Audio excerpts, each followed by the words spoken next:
दोस्तों नमस्कार। देश में सुरक्षा का जिक्र है तो क्यों नहीं आज देश की सुरक्षा का ही जिक्र कर दिया जाए। और यह सुरक्षा पाकिस्तान को लेकर नहीं है, यह सुरक्षा का मसला चीन से जुड़ा है। वही चीन जो कभी उत्तराखंड की सीमा पर या फिर कभी लद्दाख की सीमा पर नजर आता है। और तो और अरुणाचल प्रदेश के करीब भी लगातार सैटेलाइट पिक्चर से इस बात का जिक्र होता है कि वहां पर चीन किस तरीके से निर्माण कार्य कर रहा है। और इतना ही नहीं, भूटान के साथ उसका सहमति पत्र, मालदीव के साथ आर्थिक समझौते, बांग्लादेश और श्रीलंका को कर्ज में डुबोना और पाकिस्तान की तो पूरी इकोनॉमी को ही चीन लगता है संभाल रहा है। आज हम चीन का जिक्र इसलिए भी करना चाहते हैं क्योंकि चीन के साथ हमारे व्यापारिक रिश्ते बड़े शानदार हो चले हैं। खास तौर से तब जब हमारी सबसे ज्यादा सैनिकों की तैनाती इस वक्त पूर्वी लद्दाख में है। उन पर खर्च होता है, देश की अर्थव्यवस्था उसके साथ जुड़ती है, अत्याधुनिक हथियार लगातार वहां पर भेजे भी जा रहे हैं, यह एक अच्छी बात है। लेकिन जिस देश के खिलाफ भेजे जा रहे हैं उसी देश का सबसे ज्यादा माल इसी दौर में भारत में आ रहा है। यानी भारत जो इंपोर्ट कर रहा है तमाम दुनिया के देशों की तुलना में सबसे ज्यादा माल आज की तारीख में चीन से ही आता है। अब आप ही सोचकर बताइए कि चीन को दुश्मन माना जाए या दोस्त कहा जाए। और देश की यह कौन सी पॉलिसी है, या फिर देश अपने आप में आत्मनिर्भर है नहीं क्या कि बिना चीन के काम नहीं चलेगा। गाहे बगाहे भावनाओं का उभार होता है, चीन के खिलाफ नारे लगते हैं, उनके प्रोडक्ट्स के बायकॉट का जिक्र होता है। लेकिन यह कहां पता था कि जिस दौर में सीमा पर सबसे ज्यादा तनातनी चीन के साथ ही हो रही हो, उसी वक्त और उसी कालखंड में सबसे ज्यादा व्यापार चीन के साथ ही हो रहा हो। एक लंबी फेरिस्त है जो सामानों की फेरिस्त है, उसमें इलेक्ट्रॉनिक प्रोडक्ट्स हो, ऑर्गेनिक केमिकल हो, न्यूक्लियर मशीनरी हो या फिर कंप्यूटर के पार्ट्स हो, यहां तक कि कार और मोटरसाइकिल के जो पार्ट्स हैं या फिर जो खिलौने हैं या फिर जो फर्टिलाइजर है या फिर इस दौर में जो आयरन और स्टील के आइटम्स हैं, सबसे ज्यादा चीन से ही आते हैं। दुनिया के दूसरे तमाम देशों के साथ भारत का व्यापार चल रहा है, लेकिन चीन नंबर 1 पर है। और चीन के साथ भारत का व्यापार जो शुरू हुआ था, जरा कल्पना कीजिए कि $100 करोड़ के साथ सन 2001 में यह बिजनेस शुरुआत होती है और आज की तारीख में 100 करोड़ भी पीछे छूट गया। यानी $100 बिलियन यानी $1 बिलियन से शुरुआत हुई 20-21 बरस पहले चीन के साथ।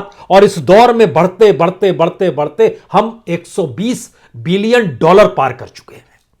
यह कौन सी परिस्थिति है, कौन सा संकट है। और 2 दिन पहले ही जब देश के मंत्री हैं पीयूष गोयल साहब, कॉमर्स मिनिस्टर हैं, वो जब सामने आए तो उन्होंने कहा हमारा जिक्र छोड़ दीजिए, आप यूपीए के दौर में देखिए उस समय कितनी तेजी से चीन के साथ व्यापार हुआ था, हमारा परसेंटेज तो फिर भी कम है। हमने सोचा उसे भी जरा परखा जाए। उस वक्त की स्थिति यह थी कि लगभग $1.83 बिलियन चीन के साथ व्यापारिक संबंध जब वाजपेयी सरकार जा रही थी और मनमोहन सिंह की सरकार आ रही थी, यानी 2004 में 1.83 बिलियन। और जब मनमोहन सिंह सरकार की जा रही थी और मोदी सरकार आ रही थी, उस वक्त था $36 बिलियन। यकीनन इसको आप परसेंटेज में जब गुना करेंगे तो बहुत ज्यादा होगा, लेकिन वह 1.5 बिलियन से 36 बिलियन तक पहुंचा। और इस काल में बीते 7 बरस में 36 बिलियन से हम $120 बिलियन तक की परिस्थिति में आकर खड़े हो गए। और ऐसा नहीं है कि भारत का बहुत सारा माल चीन जाता हो, ऐसा बिल्कुल नहीं है। क्योंकि आंकड़ों की दृष्टि से अगर देखिएगा तो तकरीबन चीन का माल जो भारत आता है वह तकरीबन 9 लाख करोड़ का है और भारत से जो माल जाता है वह तकरीबन 2,68,000 करोड़ का है। यानी जो सरप्लस है, जो चीन जितनी बड़ी तादाद में भारत में माल बेचता है, जानकर हैरत नहीं होनी चाहिए। उस सरप्लस आंकड़े को अगर जहन में बैठा लीजिए तो भारत के डिफेंस बजट से भी ज्यादा है। वो भारत का कुल डिफेंस बजट 4 लाख करोड़ से 5 लाख करोड़, 5.5 लाख करोड़ के बीच में रेंगता रहा है। लेकिन सरप्लस चीन से जो माल आता है, जो भारत अपने तौर पर एक्सपोर्ट करता है, और वहां से जो इंपोर्ट होता है वह तकरीबन 6 लाख करोड़ से ज्यादा का है। तो हम उसे दोस्त माने या दुश्मन माने, और खास तौर से तब जब हम जान समझ रहे हैं कि क्या कुछ पैंगोंग में हो रहा है। पैंगोंग की झील पर चीन एक पुल बना रहा है और 24 घंटे पहले ही विदेश मंत्रालय के एक अधिकारी आए मीडिया से बातचीत करने के लिए और उन्होंने कहा नहीं नहीं, हमारी बड़ी पैनी नजर है। उनका यह बिल्कुल साफ बयान है कि एलएसी पर दरअसल 1962 में जो युद्ध हुआ था उस समय चीन ने जो अवैध कब्जा कर रखा है वहां पर वह एक झील पर पुल बना रहा है।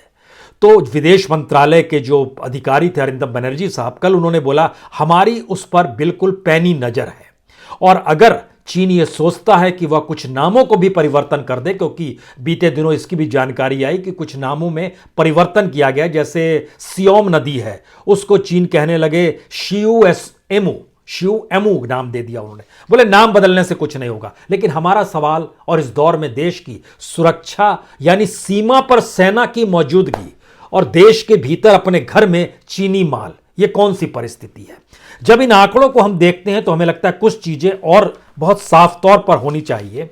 अगर महीने दर महीने भी चीजों को परखना शुरू कीजिए तो उसमें भी देखिए कि नवंबर के महीने में चीन ने जो एक्सपोर्ट किया भारत में वो तकरीबन 72 करोड़ का था। चीन ने जो अक्टूबर में एक्सपोर्ट किया वो लगभग 73.5 करोड़ का था। ये एक्सपोर्ट लगातार हो रहा है। लेकिन दूसरी तरफ एक चीज और देखिए, हमें लगा कि इस बात की भी जानकारी होनी चाहिए कि चीन से भारत में जो माल आता है वह दुनिया के दूसरे देशों में अव्वल नंबर पर है, दुश्मन माने या दोस्त माने, क्योंकि चीन से अक्टूबर 2021 का जो फाइनली चीन और भारत सरकार दोनों की जो कॉमर्स मिनिस्ट्री है उसके द्वारा जो जारी किया गया है डाटा, वह अक्टूबर के महीने का बतलाता है कि चीन से जो एक्सपोर्ट भारत हुआ है वह 64,963 करोड़ का है। उससे पहले महीने में कुछ कम हुआ था, यानी उससे पहले महीने में लगभग 60,232 करोड़ हुआ था और बढ़कर अक्टूबर में हो गया 64,963 करोड़। इसके बाद सोचिए भारत में दुनिया से दूसरे नंबर पर कौन सा देश आता होगा। दूसरे नंबर पर है यूएई, यूनाइटेड अरब अमीरात। वहां से जो अक्टूबर के महीने में माल आया उसकी कीमत थी 28,573 करोड़। अब आप कल्पना कीजिए 3 गुना ज्यादा माल पहले और दूसरे नंबर के अंतर में। अमेरिका से भी माल तकरीबन 28,000 करोड़ का आया अक्टूबर के महीने में। सितंबर में भी लगभग इतना ही आया था और ये आंकड़े बतलाते हैं महीने दर महीने जब आप देखना शुरू कीजिएगा। और खास तौर से 2017 से क्यों नहीं देखते हैं, जब भूटान और उस जगह पर भारत और चीन की सेना आमने सामने खड़ी थी। उसके बाद बहुत डेवलपमेंट हुआ है, यह फैक्ट है। लेकिन अरुणाचल प्रदेश को लेकर चीन जिस तरीके से बार बार अपने बयान देता है, अंतर्राष्ट्रीय मंचों पर अपने नक्शे को बतलाता है, वहां पर जो इंफ्रास्ट्रक्चर क्रिएट करना चाह रहा है, भारत लगातार अपनी सेना की मुस्तैदी वहां पर लगातार किए हुए है। 60,000 से ज्यादा सैनिकों की वहां पर मौजूदगी है, जो इससे पहले इतनी बड़ी तादाद में कभी नहीं थी। किसके लिए है? उसी चीन के लिए है जिस चीन से डर और भय है कि कहीं वह सीमा के पार इंफ्रास्ट्रक्चर शुरू ना कर दे या वो उसकी विस्तारवादी नीति भारत में ना घुसे आए। तो सुरक्षा तो भारत का सवाल है और भारत की सुरक्षा के साथ बाजार और व्यापार कैसे चल सकता है, क्योंकि जब हमने इन बातों को भी परखना शुरू किया तो चीन की अपनी कैटेगरी में जरा कल्पना कीजिए, चीन सबसे ज्यादा माल अमेरिका को भेजता है। अमेरिका के साथ उसकी तनातनी चल रही है, फिर भी वो अमेरिका को भेजता है। तो क्या वही रिश्ते भारत के साथ भी हैं? क्योंकि भारत का नंबर जो है 7वां है। चीन दुनिया के तमाम देशों में जो भी माल अपना बेचता है, भारत का नंबर 7वां है और भारत के भीतर जो माल दुनिया के तमाम देशों से आता है उसमें चीन पहले नंबर पर है। America, Hong Kong, Japan, Vietnam, Germany, Netherland और इंडिया, ये 7वां नंबर भारत का है जो वहां से माल आता है। भारत अपने तौर पर जो माल भारत के भीतर आता है उसमें नंबर 1 पर चीन, फिर यूनाइटेड अरब अमीरात, फिर उसके बाद अमेरिका आता। ये एक लंबी फहरिस्त है जब आप इन बातों को समझ रहे हैं। अब ये सवाल जब सबसे बड़ा ये हो गया कि भारत का जो एक्सपोर्ट है, चीन को जो भेजा जाता है, वह तकरीबन 26 अरब डॉलर का है। 26 से 27 अरब डॉलर के बीच में भारत अपना माल चीन भेजता है। लेकिन चीन से जो माल भारत आता है वह लगभग 85 से 88 अरब डॉलर का है। तो कितने गुना हो गया ये सोचिए। और जो 61.5 अरब डॉलर का जो सरप्लस है और उसको अगर इस दिसंबर तक को जोड़ दीजिएगा, जो सरकारी आंकड़ा बता रहा है वो लगभग $65 अरब पहुंच जाता है। यानी चालू वित्त वर्ष में भी भारत के जो कुल रक्षा खर्च है, जो डिफेंस का जो बजट है, उससे भी वो ज्यादा बैठ रहा है। तो उसको सीमा पर रोकना है, लेकिन उसको आर्थिक तौर पर लाभ भी हम ही पहुंचा रहे हैं। उस पर सीमा पर रोकने के लिए हमारे सैनिकों की मुस्तैदी सीमा पर है, उन पर भी एक खर्च हो रहा है, लेकिन दूसरी तरफ उसी देश का माल हमारे यहां आ रहा है। तो क्या इसका मतलब यह मान लिया जाए, जो हम स्वावलंबन का नारा लगाते हैं, जिस बात का जिक्र करते हैं कि हमारी अपनी मैन्युफैक्चरिंग होगी, ये सारी चीजें झूठी और गलत है क्या? यह एक सवाल इसलिए बड़ा महत्वपूर्ण हो चला है क्योंकि हम दुश्मन माने या दोस्त माने, और क्या यह मानकर चलें कि 21वीं सदी में बिजनेस को लेकर लड़ाई नहीं लड़ी जा सकती है, लेकिन दूसरी तरफ यह भी मानकर चलें क्या कि जब डिफेंस बजट बनता है तो इस बात की जानकारी दी जाती है कि सीमा के किस किस हिस्सों में संकट है, भारत की सुरक्षा को खतरा है। तो वहां पर इस बात का जिक्र होता है जम्मू कश्मीर में तैनात सेना में लाइन ऑफ कंट्रोल पर कितनी बड़ी तादाद में बजट एलोकेट किया जाएगा। इसी तरीके से उत्तराखंड की वह सीमा जो तिब्बत से लगती है, जो खास तौर से जिसका जिक्र बार बार होता है कि भूटान और भारत की सीमा के बीच जो चिकन नेक बनी हुई है, उस पर कोई आंच ना आए, वहां पर जो मौजूदगी है, अरुणाचल प्रदेश को लेकर जो मौजूदगी है, पूर्वी लद्दाख को लेकर इसी दौर में इसीलिए नजर चीजें आती हैं। तो हम किस तरीके से ट्रीट करें, क्योंकि इन बातों का जब जिक्र इस बात के लिए भी बड़ा महत्वपूर्ण हो चला है क्योंकि भारत की लाइन ऑफ एक्चुअल कंट्रोल पर इस समय 50 से 60 हजार जवानों की तैनाती है। सड़कें चौड़ी की जा रही है, अत्याधुनिक हथियार लगातार पहुंचाए जा रहे हैं, खर्चा लगातार बढ़ रहा है, लेकिन इस प्रक्रिया में विदेश मंत्री और जो उसके जो शीर्ष सैन्य कमांडर हैं, बातचीत लगातार चल रही है। और बातचीत का मतलब यह है कि व्यापार को लेकर कोई बातचीत नहीं होती है, सारी बातचीत डिफेंस को लेकर, सिक्योरिटी को लेकर, सीमा लाइन ऑफ एक्चुअल कंट्रोल को लेकर और सेना की मुस्तैदी और उसकी तैनाती के साथ। जाहिर है हमें भी ताकत मिलती है, लेकिन फिर वही सवाल, सीमा पर सेना रोके चीनी सेना को, लेकिन बाजार और व्यापार इजाजत दे दे उसके माल को आने को। यह कौन सी परिस्थिति है? दुश्मन माना जाए, दोस्त माना जाए, इसमें हमें लगता है एक चीज और ध्यान देनी चाहिए। इससे पहले, अब तो भारत के नए राजदूत वहां पर चले गए हैं, लेकिन 6 दिसंबर को जब रिटायर हो रहे थे पुराने राजदूत जो विक्रम मिस्त्री थे, जो एक लिहाज से उनकी एक वर्चुअल विदाई हुई और उसमें चीनी विदेश मंत्री की भी मौजूदगी थी, उसमें उन्होंने मेरे ख्याल से जनवरी 2019 में उन्होंने पद संभाला था, तो एक लंबे वक्त तक रहे विक्रम मिस्त्री। उन्होंने उसमें कहा था कि चुनौतियों के कारण भारत चीन संबंधों की बड़ी संभावनाओं को हार मिली है, यह सीधे तौर पर कहा गया। इसके बाद याद कीजिए 2 महीने पहले नवंबर में सिंगापुर में एक पैनल डिस्कशन था, उसमें हमारे विदेश मंत्री जयशंकर साहब ने कहा कि भारत चीन अपने संबंधों में विशेष रूप से खराब हिस्से से गुजर रहा है क्योंकि बीजिंग ने कई कार्रवाइयों से समझौतों का उल्लंघन किया है, जिसका अभी भी उसके पास कोई ठोस जवाब नहीं है। यानी बहुत खराब दौर है संबंधों का, यानी सीमा पर लगातार उल्लंघन चीन कर रहा है, यानी इसके बाद भी हमारे संबंध व्यापारिक तौर पर बढ़ते चले जा रहे हैं। यह भी एक सवाल है जिस सवाल पे हर कोई मौन हो जाता है, क्योंकि हमारी बहुत सारी चीज़ें टूटी है। 2020 में तय हो रहा था कि इंडिया और चाइना का जो cultural people to people exchange है उसका ऐलान किया गया था, लेकिन वो डेवलप नहीं हो पाया क्योंकि तनाव था। उसके बाद कहा गया था कि हम HETD यानी high level economic and trade dialogue तंत्र स्थापित करने का फैसला लिया गया, जो कि चीन और अमेरिका के बीच भी है और जिसकी अध्यक्षता चीन के उप प्रधानमंत्री और भारत के विदेश मंत्री करते हैं। यह जो high level economic and trade dialogue है यह चलता रहा, लेकिन बाकी चीजें डिरेल्ड होती चली गई। अब सवाल यह है कि लाइन ऑफ एक्चुअल कंट्रोल पे जो 5-6 चीजें डेवलप हो रही है उसको हम किस नजरिए से देखें। पूर्वी लद्दाख में सैन्य इंफ्रास्ट्रक्चर में बढ़ोतरी हुई है जो चीन की तरफ से हुई है, यानी तिब्बत वाले इलाके से हुई है। सड़क और हाईवे लगातार वो बना रहा है। मिसाइल रेजिमेंट समेत भारी हथियारों की तैनाती इसी दौर में चीन ने वहां पर की है, जिस दौर में हमारा व्यापार लगातार उसके साथ बढ़ते जा रहा है। जो दुर्गम इलाकों में जो इंफ्रास्ट्रक्चर है जिसमें वायुसेना और थल सेना की मौजूदगी है, उसको इस रूप में किया जा रहा है कि वो सैटेलाइट की पकड़ में ना आ पाए। कहा जा रहा है कि अमेरिकी सैटेलाइट चीज़ों को पकड़ लेता है, लेकिन चीन उससे आगे निकलकर कुछ इस तरीके से डेवलप कर रहा है कि उस सैटेलाइट के दायरे में भी वो ना आ पाए, और ड्रोन की भी तैनाती उन्होंने कर दी है। तो जो चीन में राजदूत थे वह जब वापस रिटायर होके आए तो उनको डिप्टी एनएसए बनाया गया और पंकज सरन की जगह दी गई। और ये माना गया कि दरअसल विक्रम मिस्री की लाभ मिलेगा अपने तौर पर भारत को, जो चीन के साथ जो लाइन ऑफ एक्चुअल कंट्रोल पर और दोनों देशों की जो कूटनीति और जो सामरिक परिस्थिति है उसको लेकर भी लाभ मिलेगा। और वहाँ पर मिस्री की जगह नए जो राजदूत गए हैं वो प्रदीप कुमार रावत साहब हैं। ये 91 बैच के हैं, 1990 बैच के हैं। ये मंदारिन भाषा जो है वहाँ के उस पे उनकी अच्छी पकड़ है। लेकिन फिर वही सवाल है, एक तरफ हमारी पूरी नेशनल सिक्योरिटी जो है एनएसए जो है उसमें डिप्टी एनएसए किसको बनाया गया, तो जो चीन से आए हैं। क्यों बनाया गया, तो चीन हमारे लिए एक बड़ा खतरा इस दौर में डेवलप होते चला रहा है, उसके साथ संबंध ठीक नहीं है। लेकिन दूसरी तरफ हमारे व्यापार लगातार बढ़ते चले जा रहे हैं। अब आप ये सोचिए कि एक रिपोर्ट सिप्री की आई जो Stockholm International Peace Research Institute के नाम से जानी जाती है और उसकी बड़ी ऑथेंटिक रिपोर्ट कही जाती है।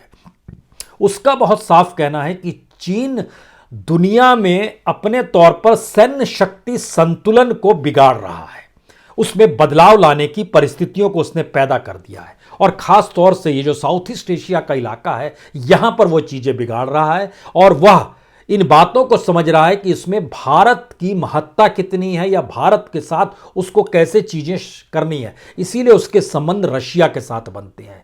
अमेरिका और बाइडेन गवर्नमेंट भी बहुत ज्यादा उससे 36 के आंकड़े में चीन के साथ नहीं रख पाती है।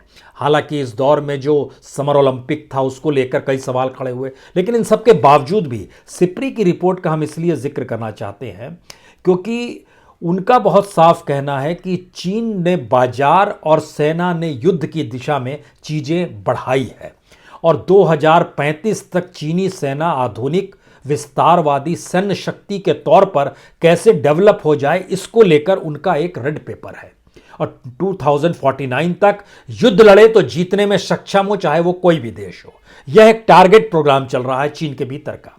और 2019-20 की रिपोर्ट जो सिप्री की उसमें बताते हैं कि उनका जो अपना बजट है डिफेंस को लेकर अमेरिका का सबसे ज़्यादा है, $767 बिलियन का है, $767 बिलियन। उसके बाद चीन आता है $245 बिलियन। उसके बाद भारत आता है लगभग $73 बिलियन।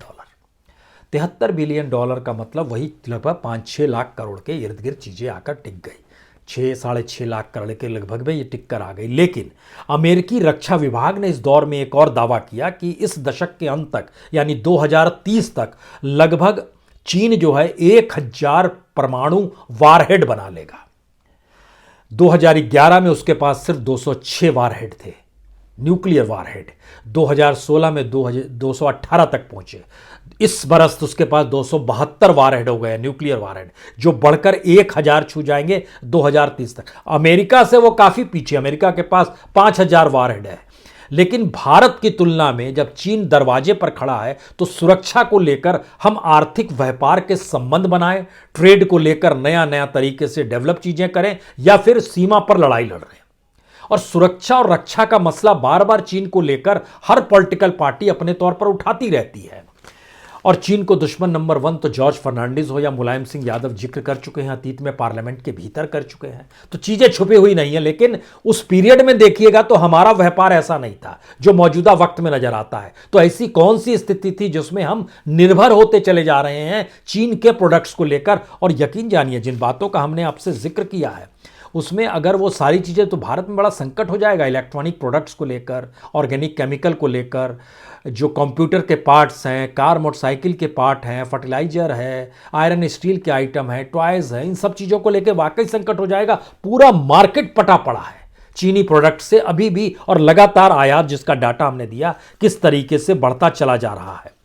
अब सवाल यह है कि इन सब के बीच जो चीन की जो हाल में आपने ध्यान दिया होगा, चीन की मोबाइल बनाने वाली 2 कंपनी पर छापे भी पड़े और उस 2 कंपनियों में उसका फैलाव देश के भीतर कितना था। तमिलनाडु, कर्नाटक, आंध्र प्रदेश, महाराष्ट्र, असम, वेस्ट बंगाल, मध्य प्रदेश, गुजरात, बिहार, राजस्थान, दिल्ली। छापे पड़ने के बाद चीन की तरफ से एक बड़ा शानदार रिएक्शन आया। ये इसलिए शानदार है क्योंकि चीन अपने तौर पे बता रहा है कि हमने कितना रोजगार दिया हुआ है और हमने कितना बिजनेस दिया हुआ है। उसने बोला कि लगभग $3 अरब का, ग्लोबल टाइम्स ने ये लिखा, $3 अरब का निवेश है और 5 लाख भारतीयों को रोजगार मिला हुआ है। और चीनी चैंबर्स ऑफ कॉमर्स हैं, उन्होंने इस बात का जिक्र किया। और चीन की जो 2 मोबाइल कंपनी को लेकर भारत जब एक्शन में आया तो उसमें उन्होंने अफसोस जाहिर किया कि यह भेदभाव खत्म करना चाहिए। 3 सवाल यहां पर बहुत साफ है। एक तरफ तो सीमा पर सेना की मौजूदगी है जो देश की सुरक्षा से चीजें जुड़ी हुई है।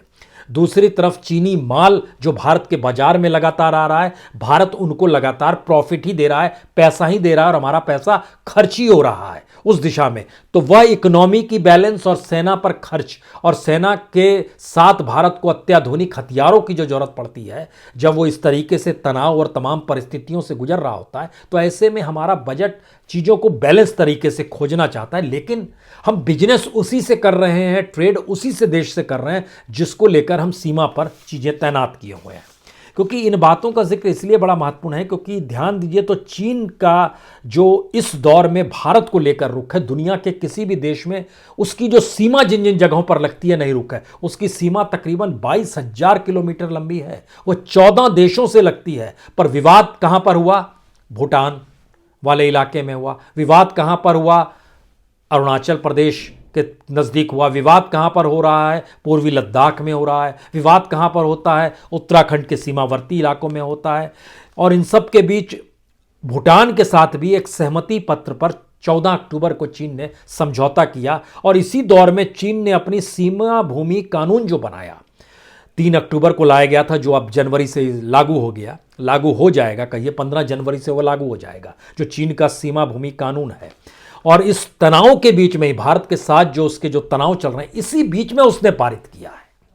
मैसेज बहुत साफ है कि जो भूटान की मदद से चीन डोकलाम के जो इर्द गिर्द के इलाके हैं उसमें रणनीतिक तौर पर नियंत्रण चाहता है। और चीन अपनी सैन्य शक्ति को, जो सिलीगुड़ी का जो कॉरिडोर है जिसका हम आपसे जिक्र कर रहे हैं, चिकन नेक वाला जो है, जो तकरीबन 60 किलोमीटर लंबा है, 22 किलोमीटर चौड़ा है, और जिससे भारत की सुरक्षा की चिंता उससे बढ़ जाती है कि चीन अपनी जो नई सीमा भूमि कानून है उसके जरिए चीज़ों को विस्तार तो नहीं करेगा। ये सारे सवाल हैं, लेकिन ये सवाल इसलिए अहम है कि हम और हमारी पॉलिसी कहती क्या है, हम चीन को लेकर किस नज़रिए से देखें। जब अंतर्राष्ट्रीय तौर पर इस बात का जिक्र अंतर्राष्ट्रीय मंचों पर भारत कर चुका है कि चीन किस तरीके से उसकी विस्तारवादी नीति है, लेकिन इन सब के बावजूद भी हमारा ट्रेड उसके साथ लगातार बढ़ते चला जा रहा है। और देश के कैबिनेट मिनिस्टर पीयूष गोयल जब कहते हैं कि यूपीए के दौर का परसेंटेज देख लीजिए, जहां $1.5 बिलियन से $36 बिलियन आ गया, तो उस समय ये नहीं बताते हैं कि 36 बिलियन से 120 बिलियन तक पहुंचना ज़्यादा भारी है और इस दौर में ही चीज़ें क्यों रफ्तार से हो पड़ी हैं। तो क्या इस दौर में भारत की इकोनॉमी को लेकर और भारत के भीतर मार्केट में बैलेंस बनाए रखने के लिए चीन के अलावे कोई अल्टरनेटिव नहीं है क्या? पहला सवाल ये। दूसरा सवाल, जिस जिस क्षेत्रों में चीन का माल भारत में आता है, अगर हमने उस पर ताला लगा दिया तो क्या भारत के भीतर इकोनॉमिक क्राइसिस पैदा हो जाएगी उन प्रोडक्ट्स को लेकर? और तीसरा सवाल, भारत अपने तौर पर उन प्रोडक्ट्स को क्यों नहीं बना पा रहा है?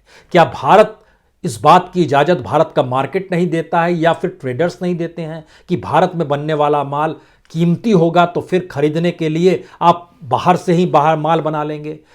ये तीनों परिस्थितियां बतलाती हैं कि हमारा जो बेसिक पॉलिसी डिसीजन है इकोनॉमिक एस्पेक्ट को लेकर, वह अभी भी मार्केट को, इकोनॉमी को लेकर और देश में नेशनलिज्म की भावना को लेकर दोनों को समावेश कर पाने की स्थिति में नहीं आ पाया है। ये सुरक्षा के मद्देनजर हम राष्ट्रीयता जाग जाती है, लेकिन इस बात की राष्ट्रीयता नहीं जागती है कि 21वीं सदी में बाजार युद्ध और दूसरे को अपनी पूंजी ट्रांसफर करना, उसके प्रोडक्ट को खरीद कर देना, इसमें कोई चेक एंड बैलेंस करने की स्थिति में अगर हमारे पास पॉलिसी नहीं है, हमारे पास विजन नहीं है, हमारे पास नजरिया नहीं है, तो जाहिर है हम उन मुद्दों पर भटकेंगे जिन मुद्दों का कोई महत्व सिवाय चुनाव के नहीं होता है। सुरक्षा का पर चर्चा देश भर में चल रही है, सुरक्षा पर जिक्र कभी इन दोनों एस्पेक्ट पर भी कर लेना चाहिए। बहुत बहुत शुक्रिया, बहुत बहुत शुक्रिया।